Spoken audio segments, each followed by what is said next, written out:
In today's episode, we are wrapping up the last of our Tokyo trip with 5 days in the Shibuya area, including what we did, what we ate, and what we might skip next time. Listen in.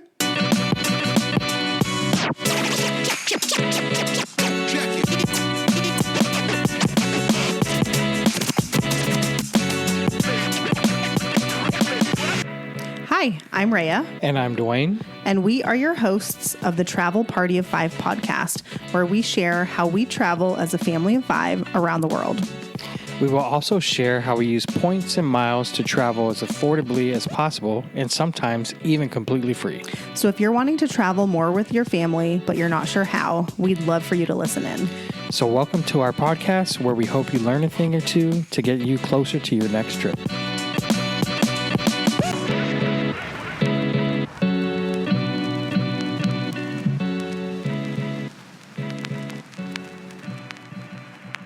Welcome back, guys. Hello. Thanks for tuning in to our podcast. I asked Duane, I said, can you please say welcome back to the podcast? And he was like, people already know what podcast they're listening to. Yes. So welcome back. If this is your first time, then yes, this is the Travel Party of Five podcast. Yes. That's Duane. My name is Rhea. We are your hosts. We are pretty unserious on this podcast, so welcome and enjoy. If you do enjoy, please leave us a rating or review wherever you listen. Okay, so we are wrapping up our Japan trip. Finally, it feels like it's been ages. We have 5 days in Tokyo to finish recapping. So if you haven't listened to any of the other episodes... 5 more days in Tokyo. Yes. If you haven't listened to any of the other episodes, I would recommend doing that as well. If you have a Japan trip planned, or maybe kind of just, it's on your bucket list for the future, especially with kids. If you have not listened to any, I will quickly recap that we spent 5 days in Tokyo. Then we took the bullet train to Kyoto. We spent 5 days in Kyoto, and then we took a bullet train back to Tokyo for 5 more days. So in total, our trip was 16 days, including travel time, and 5 nights, 5. So we took the bullet train from Kyoto to Tokyo, and again, booked that through Klook. I said this on the last episode, but you can also book through the SmartX website. It's SMARTEX. However, I found that website fairly confusing, and so we paid a little bit more to book through Klook, which was much easier, and 5X on Rakuten. The train ride is a little over 2 hours. It goes very quickly, and I don't know. I feel like nothing to write home about. We brought lunch on the train like we always do, and it was great.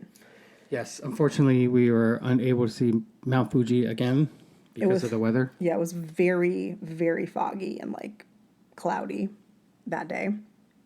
We actually had very good weather the entire trip. It only rained really one day, and it was during the 5 days that we're about to recap, and it didn't rain a lot. It was just kind of sprinkling. Yeah. It was warm, though. It was humid. Yes. So we were there at the end of September, beginning of October, and the temperature was still mid-80s most days and still very humid. I do think if you're planning to go in the summer, it will obviously be hotter and even more humid. We found it bearable for the most part. There were a couple of days that were... I wouldn't recommend the summer. No, but the time we were there, it was mostly fine. It was doable. But there were a couple days where we were like, wow, it is really hot. Yeah. Especially the day we went to Hiroshima and Miyajima. And Nara. Yeah, it was hot that day too. Yeah. So anyways, okay, so we are back in Tokyo. We stayed at the Hyatt House Tokyo Shibuya this time. This is a pretty new hotel in the Shibuya area. It is incredibly popular. So it was a Category 4 hotel. It has jumped up now to a Category 5 earlier this year. I booked it when it was a Category 4. So we paid, I don't know, roughly 15,000 points a night, I think it was. Pretty affordable per room. But our reservations were all wonky at this property. There was like a few reservations in my name and a few in Duane's name. And it was just pretty convoluted. And the reason for that is I originally booked the one in my name and then the one in Duane's name. But then I had to add on another day because when I bought our flights, I couldn't find points flights back on Singapore Airlines on the Sunday that we wanted to fly home on. So we actually flew out on Monday instead. So I needed to book Sunday night at the Hyatt. And at this point, it had already gone up a category when this happened. And so, I'm sorry, it had not gone up a category, but there was no availability. And availability didn't show up for points until after the category changed. So for our last night, we did pay the category 5 points price. I don't exactly remember what that was.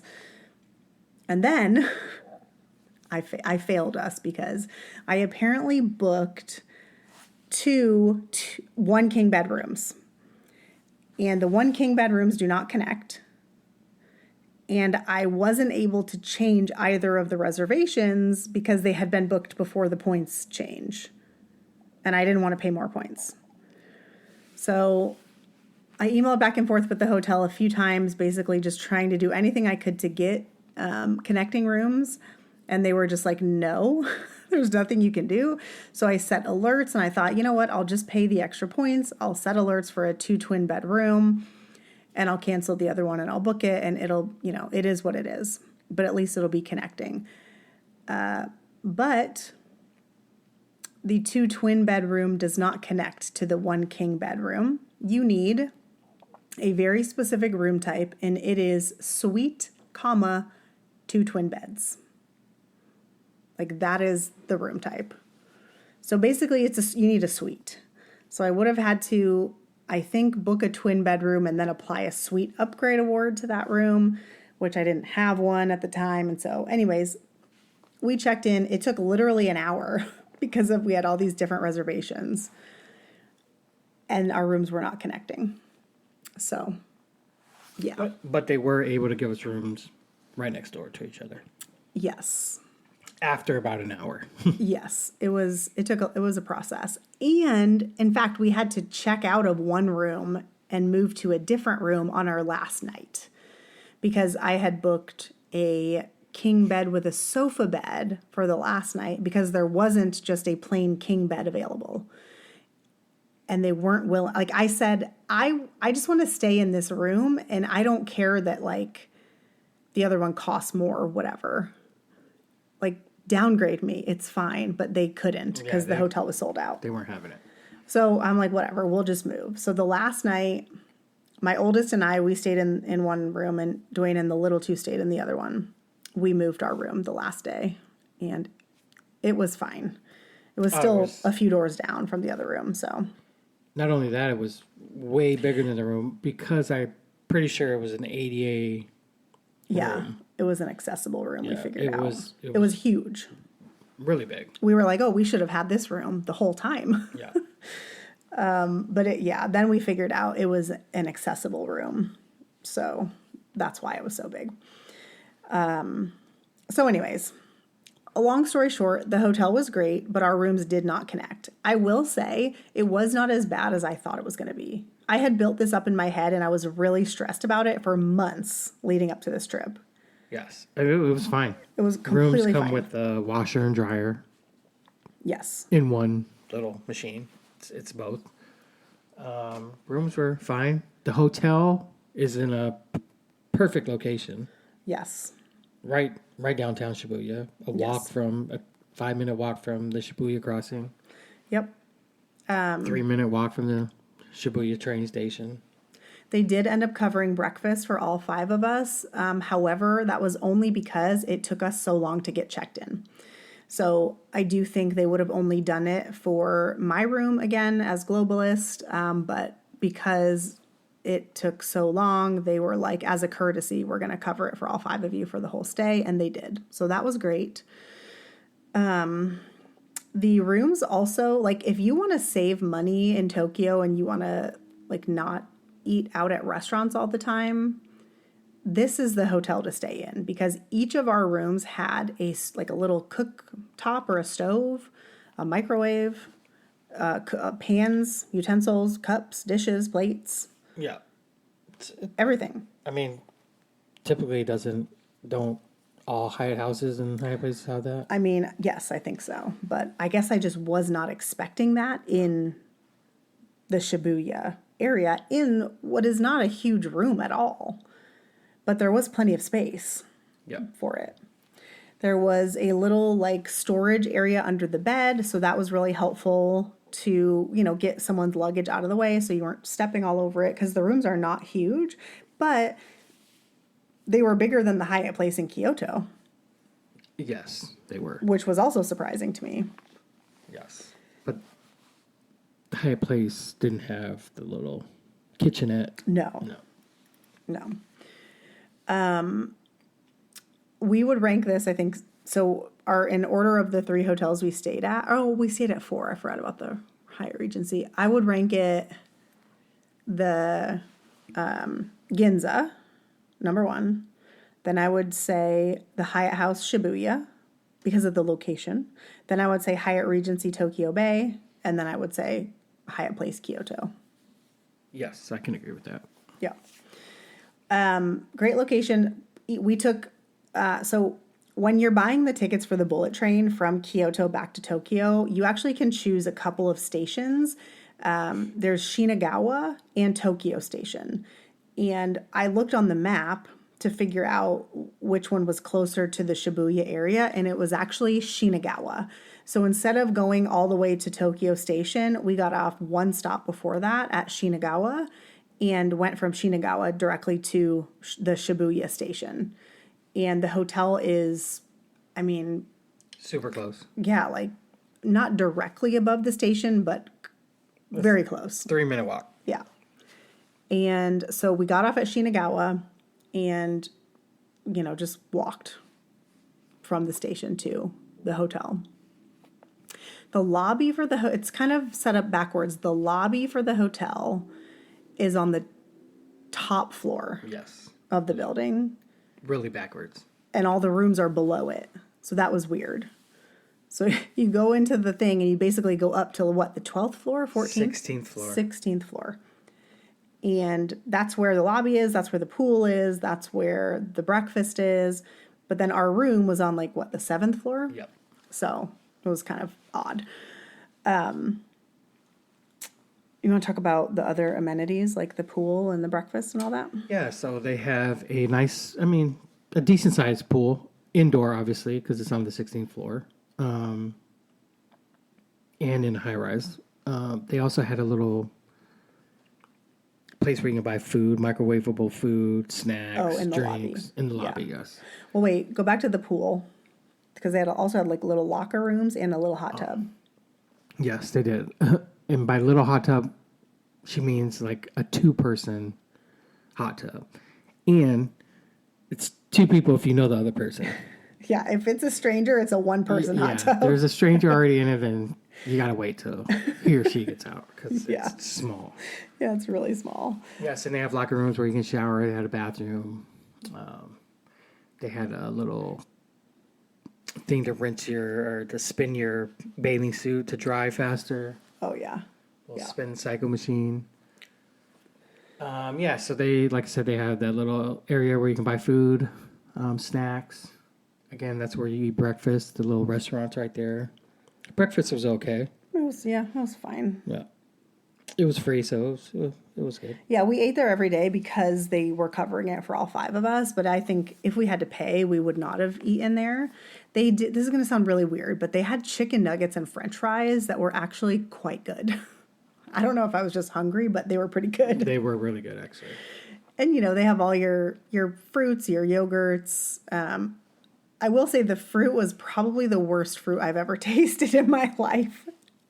I got some mango for the kids, and one of my kids was like, "This is the worst mango I've ever tasted." It literally had no flavor, so that was kind of weird. But they had cereal, they had eggs, they had all the things that you need. Pre-made eggs. Yeah. Pre-made pancakes. Yeah. It was fine. Juices. Yeah, it was fine. Coffee machine.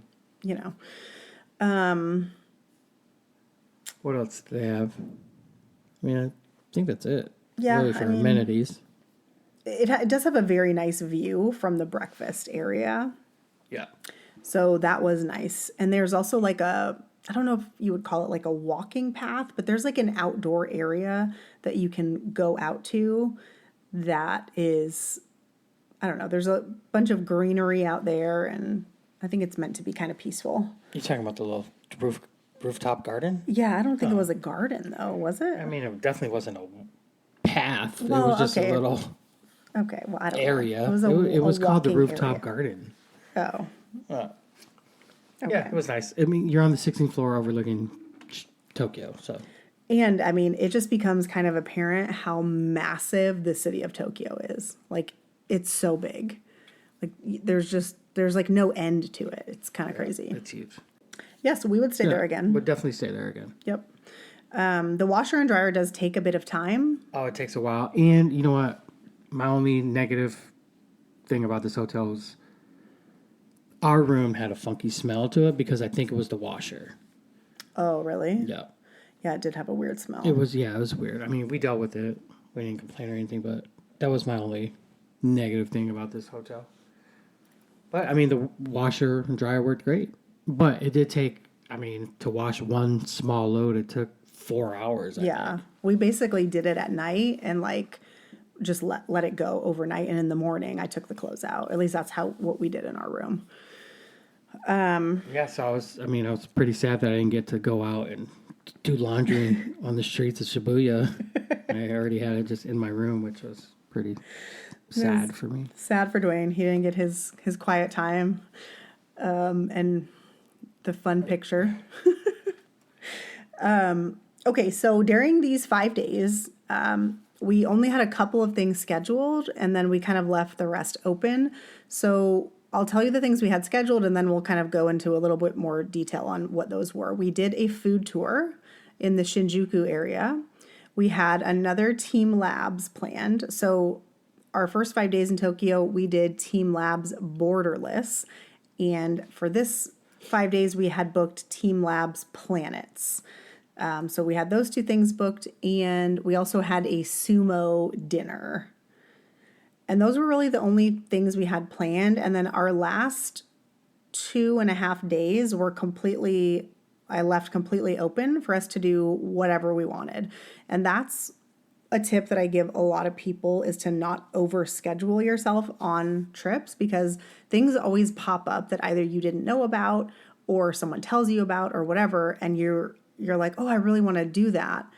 But when you're booked every minute of every day and you can't fit it in, that's disappointing, I think. So we always try to leave a few days. It also gives us, in case someone is sick or whatever, when you travel with kids, that happens sometimes. So it gives us time Or you're just a family of 5 with 3 rowdy kids and you just need a break. Yeah. But we did plan something on those days. On one of the days. One of the days. Yes. We'll get to that. But yeah, so let's talk about the few things I just mentioned. Let's start with the food tour, because I think we did that first. So was it first? I think so. So I booked a food tour for all 5 of us through Viator, and it was in the Shinjuku neighborhood, which is where we took photos during our first 5 days in Tokyo, but we didn't really explore the neighborhood too much. So we were looking forward to that. I had booked a 4 p.m. tour, and they messaged me either the day before or the morning of, and they were like, hey, we don't have anyone else for the 4 p.m. tour, and we no longer offer that time. Would you be willing to either move to the 7 p.m. tour or cancel? Get refunded. Yeah. And I didn't want to cancel because I wanted to do the tour. So we were like, okay, we'll move to the 7 p.m. time. And we just basically had a late lunch and tried to, make the kids not super exhausted so that they were able to hang till 10 p.m.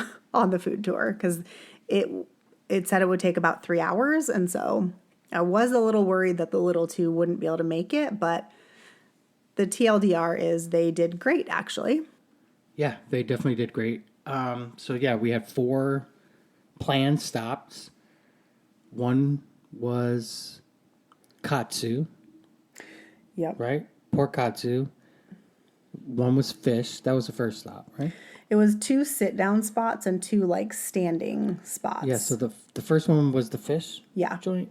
Yeah, so the first one was the fish joint, which our kids actually tried all the fish, which was surprising. They're good eaters, but when it comes to fish, it's iffy. You never know, yeah, they all ate all the sashimi, like the raw salmon, the raw yellowtail were the 2 best ones. Yeah. And they all ate it and liked it. And there were some other seafood things too as well that I didn't really like as much, but those were the 2 standouts. And I will say, I was like, okay, this is what people talk about when they talk about sushi in Japan. Because up until then, it had just been kind of, I was like, like it's okay, but it's not how people describe it. This was buttery, melted in your mouth. Like it was very good. Second stop was the name or the food? yakiniku? It was like all the grilled skewers and stuff. So, yeah. yes, the grilled skewers, which I really enjoyed. It was chicken, pork belly. Wait, There was gizzard. gizzard. Was this the one with pork belly? Anywho, I think so, yeah. Okay, yeah. Because there was like Chicken, a pork seafood belly, and a meat stop. gizzards. Yeah. Again, our kids tried all those things too. Yeah. I didn't even try the gizzard. No, that's not. Yeah. That's not for me. Again, yeah, that was good. And so our guides, it's worth noting, were like a couple of super young dudes. Like, Well, one guy was American from Minnesota, who's living there now. yes. But the other guy, The other guy was a young English guy whose mom was Japanese. He said he grew up in Japan, but had a British accent. Yeah, it was weird. Really weird. but it's because he only spoke English at home with his dad, who was British. Yeah, so that's where it's at. It was really just weird to experience that. And so I said, well, when you speak Japanese, do you speak it with a British accent? And he was like, no. So I found that interesting. Yeah, I mean, he seemed very knowledgeable. The guy from Minnesota was actually shadowing him. Yeah, he was on like this tour, training. 'cause he was training you, so he's new to it. But he also provided some insight. He was our son's best friend because they were talking about like anime and stuff. Yes, Pokemon. both of our boys were kind of hogging the attention of these guides, which I did not expect and has never really happened before on a tour. So I was kind of like, wait, what is happening? They were asking all these questions about Pokemon and gaming, and our kids thought that these guys were the coolest. The coolest. So that was pretty funny. Our third stop was pork katsu, and that was like standing. They basically brought out a tray, and you like tried it on a toothpick. Which is my favorite. It was really good. So good. It was very good katsu. We also at one point saw the 3D billboard that's famous with like the cat. I think we were too close to it to experience the whole 3D-ness of it. Really? I mean, it looked 3D to me. Duane was not impressed. Yeah. I thought it looked cool. But I mean, I've seen videos of it on like, whatever Instagram, and it looks 3D. For what it's worth, I thought it looked 3D when we were there. So, and the kids thought it was cool. And then our last stop was, what are those things called? Toyoyaki or something. What is it? It's a little pancake thing with cream. There's either custard inside of it, red bean paste. They had a special because it was it was like apple pie, something, apple cream. Yeah. So yeah, it's taiyaki. Yes. So it's like, are they all like fish shaped? No. No. So that's not that's part of just it. probably their stamp. Their okay. logo or whatever. Well, anyways, yeah, it's like a sweet kind of like a pancake or something. Oh well, you know what that says? A fish-shaped cake. Oh, does it? Yeah, we had to look up the name of it because we couldn't remember. Okay, yeah. So it was literally fish shaped, and it had your choice of filling in the middle. Duane was like, "I want custard," because he's had these before. The kids and I got the seasonal one, which was like a caramel apple type filling. It was good. The custard was better. Yeah, the custard is my favorite. Japan does custard really well. Yeah. Just saying. But at Nishiki Market in Kyoto, I had one that was like, I was pretty disappointed with it. Yeah, Duane was like, this isn't very good, but it's like, I don't have a baseline. So I'm like, I don't know what it should taste like, but I did know that I was like, that's not really my favorite. But the custard one we tried in, where were we? Shibuya? On the food tour? Yeah. Yeah, that was Shinjuku, but yeah. Yes, that one was Yeah, it was really good. It was really good. I had wished I got the custard instead of the That's what I'm caramel used to apple. eating. So yeah, that was good. Anyway, yeah, so that was our fourth and final stop on the tour. Yep. But yeah, I mean, really it enjoyed was 10 p.m. at that time. Yeah, so it was. The kids were soldiers. Yeah, they did a great job. They ate all the foods. It was a good time. The other thing we did was the TeamLab's planets, and I will say we liked the borderless one better. The planets is the one that has the water, which I thought was going to be really cool. But I mean, yeah, it was okay. It was okay. We didn't spend a ton of time because we didn't want the kids getting soaked, because we did read that if they are wet, you can't go into the rest of the exhibits, and we didn't bring extra clothes. So we kind of went through the water quickly, but I also didn't feel like it was that cool, you know? Yeah. I mean, it was okay. But yeah. There were parts of it that were very similar to Borderless. Yeah. So that felt a little like, repetitive. And this one also felt very crowded. So Well, it was. I mean, we had to wait in line for a good half an hour before we got let in. yeah. So I wouldn't do that one again, I don't think. I did read something that said the first one you go to is the one you like better. So it could just be that the first one we went to was Borderless, and that's the one we liked better. I do think it would be cool to do one of them, and I think you can decide which one looks cooler to you. I booked tickets for that directly on the website. My tip on booking tickets for that is you definitely want to book them in advance, and you want to go early, because the way that the tickets work, it's a timed entry. You cannot go in before your scheduled time, but you can go in after. So book whatever the earliest time is, and then if you get there, 30 minutes later, you still can go in no problem. But I think what happens is people continuously do that throughout the day, so the later it gets in the day, the more crowded it becomes. I mean, matter of fact, we were super late to our time because we took the wrong train the first time, and we had to backtrack a good half hour. Oh yeah, I forgot about that. We not only did we take the wrong train, but we were going the opposite direction in an express train. Yeah, which means it wasn't stopping for us to get off. So we realized we were on the wrong train a good 15 minutes before we could do anything about it. So here we are just hurtling along on the train, going completely in the opposite direction of where we need to be going, and there's nothing we can do about it. And we didn't tell the kids. We just were like, oh, okay, when it stopped, we were like, okay, we got to change trains. And by the time we got there, they were like, wow, that took a really long time. Yeah. I mean, it did. It took us, at least an hour and a half from our hotel. Yeah. I think it was close to 2 hours, and it was supposed to take 45 minutes. So yeah, that was kind of funny. The reason that we got on the wrong train, we think, so this happened to us twice during our entire 2 weeks, which I feel like is not bad.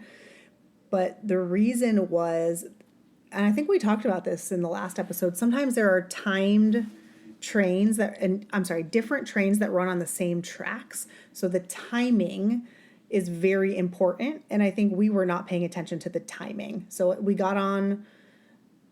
on the right track, but we got on the wrong train, if that makes sense. Right? Yeah. Yes. So if your train says it's, 12:58, don't get on one that's there at 12:56, because it's probably not the right one. So that's my tip on that. The other thing that we did was we did the Asakusa? Is that how you say it? Asakusa, but that's not how they were saying it. They were saying it much faster. It looks like Asakusa, the Asakusa Sumo Club, but it's like Asakusa. That's how they say it, very fast. And it sounds funny. Asakusa. Asakusa. Okay, well, Anyway, a very touristy. Yes, full, like, super, super, super touristy. I mean, there was nothing but white people there when we got there. That was it. Yeah. I was like, oh. But so I wanted to see some type of sumo wrestling. And really, there are two options. You can do like this sumo dinner club thing, which is what we did. Or, depending on the time of year that you go, there are actual like sumo wrestling matches happening. Yes, but like real ones. Yes, real ones. Which I don't think our kids. That was why I didn't do it, because I was reading up on it. You have to buy the tickets. First of all, the seats are generally pretty uncomfortable, and it's like an all-day affair. Oh, I don't know. No, I'm telling you, okay. it's like an all-day affair. Okay. Why did you stop?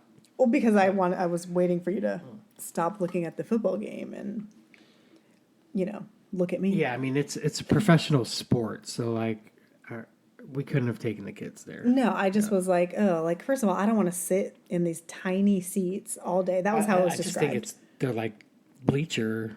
Kind of. I read up on it and I was like, this does not sound fun, actually. So I was imagining, something we could go to for like an hour or two. Yeah. And I don't think it's like But that. a real match would have been very exciting to see. Yes, I agree. Yeah, so factor that in. I was like, I'm not going to devote a whole day to this, so oh well, sumo club it is. But yes, it was very touristy, and I do wish they had like actually sumo wrestled longer than they did. So it's pretty short. It's like a 90-minute experience. You go in, you sit down. I booked us front row seats, which did cost a little bit extra. I booked our tickets via Klook. You also can book via Viator. The only reason I did it via Klook was because for some reason Viator didn't have the time available on the day that we needed to go. So, but Klook did. I don't know why or how. But I guess if that happens to you, check both. And make sure you're going through Rakuten for either one of those when you're booking stuff. So yeah, you go to this place. It's all you can eat. Yes. And I thought the food was really good. I couldn't do seconds because, I was full the whole trip. We've been eating so much on this trip. So much. It's hot pot, so it's like broth with, food in it, or food, like meat and vegetables in it.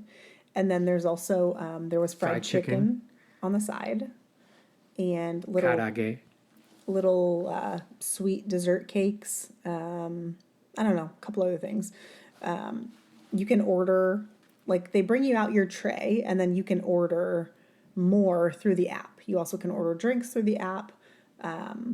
I think it comes with like one drink. Yeah, well, your first drink was free. Soda, water, beer, sake. And then you paid for the whatever you wanted after that. Yeah. And when you leave, you basically give them, I don't know, a code or whatever, and that's how they know what you ordered. We didn't order anything extra, so we didn't have to do that. But you eat your food, and then if you're in the front row, it's worth noting that they come around and they take your table when you're done eating to allow, like, so that there's room, basically, for the match to happen. And we were in the front row, so they took our trays. It was fine. And then the show starts, and they basically give you a little history about sumo wrestling. They introduce, the two fighters, and they assign a side. And then there was a geisha that came out and performed a Japanese song. Yeah, sorry, I forgot about that. Yeah. They go through the tradition and give you a little story. Yep. Yeah. And so then they introduce the fighters. Each side of the room has their own fighter. And then they do they show you like some sumo moves, and then they do a match, and the match is best of 3, and it was very quick. And they try to include a little comedy in it. Some is cheesy, but they got a few laughs from everyone. I mean, our kids were cracking up because one guy kept making a penis joke. Yeah, but he kept insinuating that his opponent had a very small, yes, thing. Chi-chi. And let me tell you, our boys thought this was hilarious. Like they were cracking up.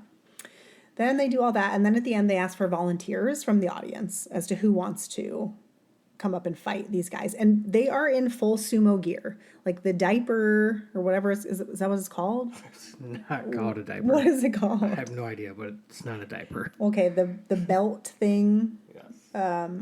Like, and that's it. They're big men wearing nothing but these belts, I guess. Whatever it's called.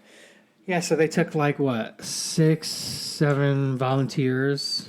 I think it was 8. I think it was 4 8, from yeah, each side. I didn't even think I told you this, but there was more than 4 people that stood up on the other side, and one was this sweet little teenage girl who they had everyone draw straws. They basically were like, we can only do 8, and so 4 and 4. So because there were 5, they had them all draw straws. And they drew straws, and the little teenage girl got the short straw.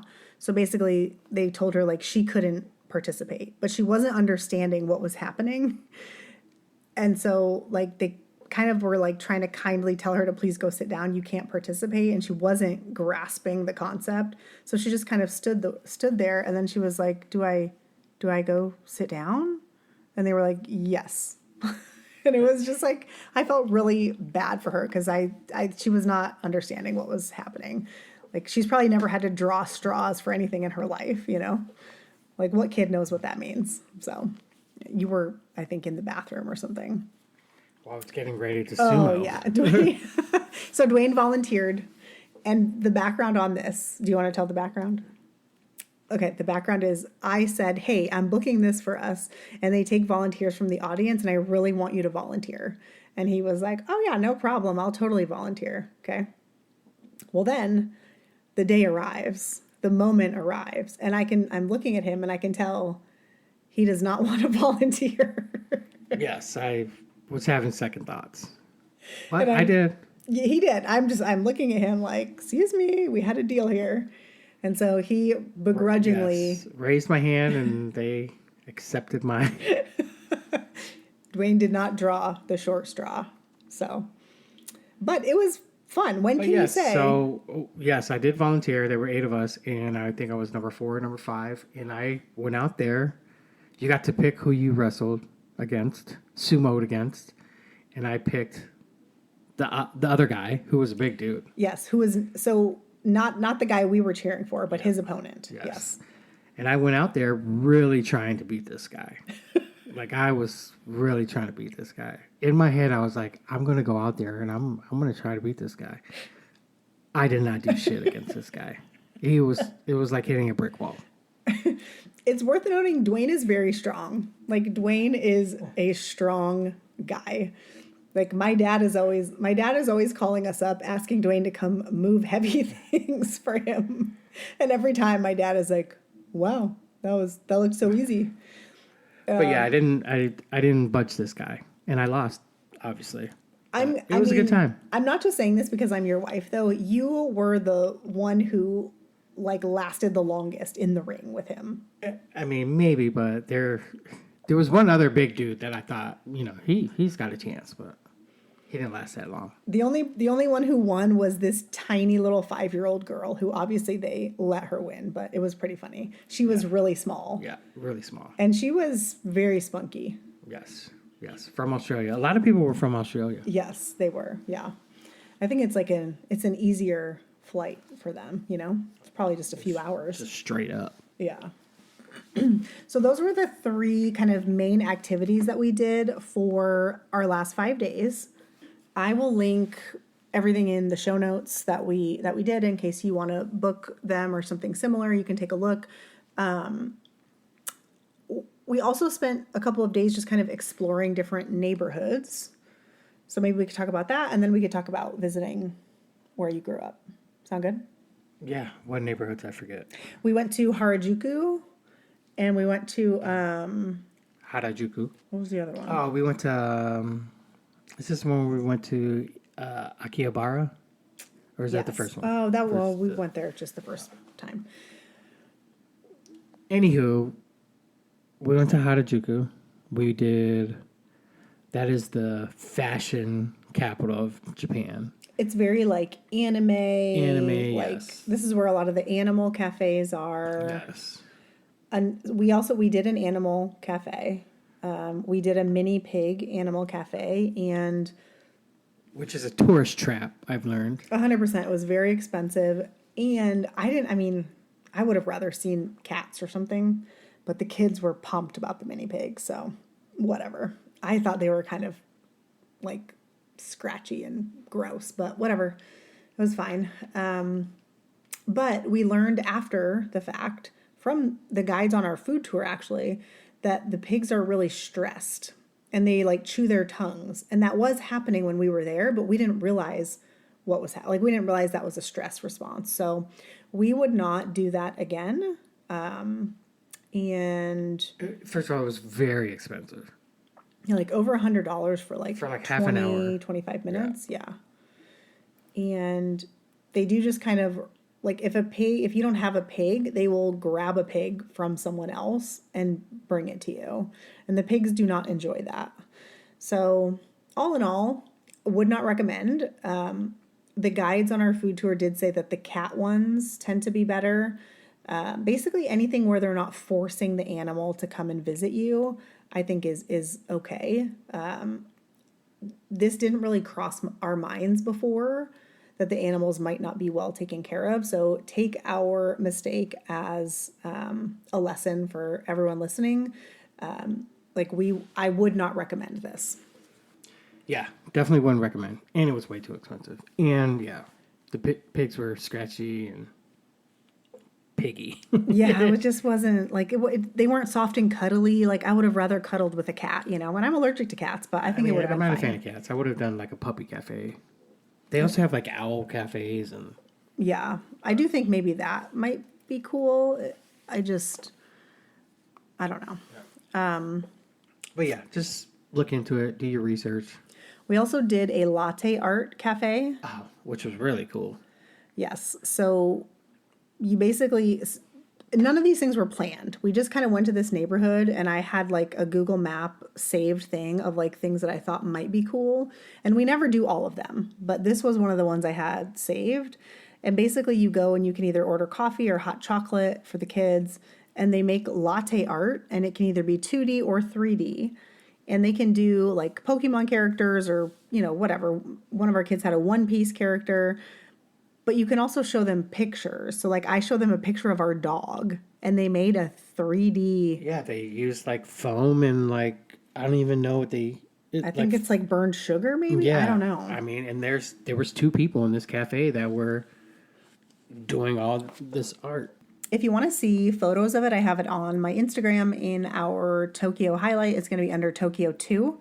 And so, yeah, really Would impressive. highly recommend that. It was super fun. Place. What was it called? It was called Reissue Cafe. Yeah.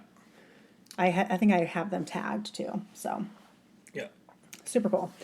There's also a park that is, I would say, walkable from the Hyatt House Shibuya, but it's more in the Harajuku area. Do you remember the name of it? The park? Yeah, that we walked to where we bought the yeah. Yoyogi Park. Yoyogi. Yoyogi Park. And there's like a shrine in there. We didn't really visit that, but there's a little shop where you can buy like frisbees or balls or whatever. And so we spent like $10 and bought the kids a couple of toys. It's like a very tree-lined park, so there's a lot of shade and a lot of benches. And we went in there for about an hour and just let the kids run around. And yeah, there is a rooftop park that I kind of regret not going to. That was pretty close to the hotel. I've seen videos and pictures. I forget what it's called, but it's on the roof and it's like fairly big. We probably should have went there, but. Well, I wanted to do a baseball game too, and we couldn't make it all work. What else did we do? I mean, we just walked around. Yeah, we just explored. I mean, that's one of the things you should do on one of your days off. Is just explore and find new stuff out there that no one's ever talked about. Yeah, we went to a couple game rooms. And yeah, we just kind of, I don't know. Yeah. And the last thing we did, I'm going to keep this short because we're already pushing it. So if you've been listening, you know that I grew up in Japan on a military base. So I was actually lucky enough to have a friend that is stationed in Japan on one of the bases, and he got us onto the military bases that I grew up on. And let me tell you, I mean, it was awesome to be back. It had been 22 years for me, Yep. and to bring, Ray and the kids with me, it was quite the experience for me. Yeah, it was really fun to see, like, what you've been talking about, because since we met. Yeah, Ray has met a few of my friends from Japan. Yeah, they all speak about it so fondly. Like, they all have the best memories. They're all, like, bonded together from being American and having this, like, incredibly awesome shared experience of growing up in a completely different country. I mean, I'm still really good friends with, a lot of people. A lot of people. Yeah, a lot of people. And I, still in touch with a lot of people. Yeah. Wouldn't say really good friends, but, because we just drifted apart, but we're still in contact. Yeah, but like you might not say really good friends, but if you like saw each other, you would it would be like no time has passed. Yeah. For sure. Yeah. So Duane's buddy picked us up, him and his wife, and Yes. so picked us up and all of our kids. Yes. And their little minivan, Japanese style, drove us to Sagamihara, which is the base that I grew up on. Yeah, we explored there. Oh, well, first of all, we had to sign in at the gate, and we had to get passes. And It's a process. yeah, it is a process. Your passport, and, your social, yeah, all passport, the things. social. So I Fingerprints. gave them my passport and social And fingerprints. and they print you out a pass, and you're supposed to take a picture so they could put it on the pass. Yeah. But as soon as he put in my information, I already have a picture in the database from when I lived there. So the guy printed it out and was like, "Oh my God, you look so young in this." And I was like, "What?" And he showed me, and yeah, it was like a picture from when I was like 17 years old. Yep. That he threw on my pass. Yeah, that was pretty funny. Yeah, so me and our oldest, we had to get our pictures taken, and he had to look at our passports and all that. I think 10 and under didn't need that, so our little two didn't have to do that, but the rest of us did. But yeah, I mean, we explored that base for a little bit, which is completely different from when I grew up. There's a few things that are still there. Like I sent videos of my friend's house that was still standing. He appreciated that. But yeah, I mean, everything else was the elementary school I went to was torn down and rebuilt in a totally different area. But yeah, it was just awesome to be back. But from there, we went to Camp Zama, which was the main base where the high school was, middle school, and all like the shopping facilities. So you lived on Sagamihara, but you like went to school on Zama? Yes. So I grew up in Sagamihara, but I also lived in Zama in the later years. They bussed you over there? Or? Yeah, of course. Yeah. Okay. Yeah, so then we went to Camp Zama. We, went around that base, which, I mean, We got to see it was awesome. the high school. Yeah. And well, unfortunately, it was closed because it was a Saturday, but we walked on the field. We walked on the football field. Yeah. Duane played football in high school Yeah. and was quite good. So it was fun for the kids to Yeah, it was, see that. It was a good time. Duane has a clipping that his mom saved from like the newspaper where he was praised for, I don't know, having a great game and getting some touchdowns and whatever. And they asked him like for a quote, and his quote was, "I give all the glory to God." And I laugh about that a lot. Maybe too much. Anyway, yes. So it was great to bring my family back there and share that with them. It's probably one of my most favorite memories. Oh, that's so sweet. But yeah, funny story. We were on the base walking from the club to the bowling alley, and I just hear someone shout my name. Oh, yeah. And yeah, I had a high school friend that was on the base at that time, and he saw me and he was just shouted from his car, "Duane!" So yeah, it was cool to meet him there as well. Yes. Yes, it was so random. And then you tell about the and bowling alley. And then we went to the bowling alley. Well, and you spent a lot of time there. Yes, I lived at the bowling alley because of my parents. Yes. Yeah. And I used to work there during one summer. Anyway, I walked in. There was a Japanese guy that was working the cashier. And I thought, man, he looks really familiar. So, of course, I walked up to him and I said, can I ask you a question? And he's like, yes. I said, how long have you worked here? And he just looks at me and goes, you're Joe and Annie's son, who obviously are my parents. And I just, I was shocked that he remembered me it had been 20 plus years. Yeah. Crazy. But yeah, I knew he looked familiar. So yeah. And he remembered me. So crazy. Again, it was just so nice to share that with my family. Yeah, it was great. Yeah. Also, so kind of Alfred to shout out to Alfred. Drive us around, and Kathleen. And his wife Kathleen. Then we went to get Mr. Donuts. Yes. Yep. My favorite donuts. Again, the custard. Duane was like, I'm going to order 6 custard, and the rest of you can get whatever. All about the custard. The custard donuts were very good. So again, Japan does custard well. Yep. No notes, 10 out of 10. We went to this mall and just kind of walked around. Our kids were the worst behaved children in this mall, but whatever. What can you do? Then that pretty much wrapped up our Japan trip. We flew home. So we flew into Haneda Airport and we flew out of Narita Airport.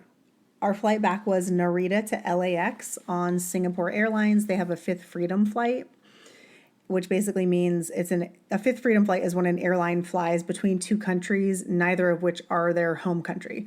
So it's a direct flight from Narita to LAX, and then we took an American Airlines flight that I booked separately from LAX back to Phoenix. We flew in economy class. I was not impressed by the Singapore Airlines economy. I thought that I would be. I thought it would be really good. It was not. The seats were small. Like, in comparison to Japan Airlines economy on the way there, Japan Airlines wins hands down. The bathrooms were fine, also quite big, about the same size as on JAL, but the seats it felt like I was on a domestic United States flight. Like, that's how small the seats felt. And it's an 11-hour flight, so it wasn't great. The food was also not great. Yeah. It tasted weird. Like, it was chicken yakisoba. It was grilled chicken skewers on noodles. And it was I couldn't eat it. It tasted like a chemical or something. I don't know. Not a fan.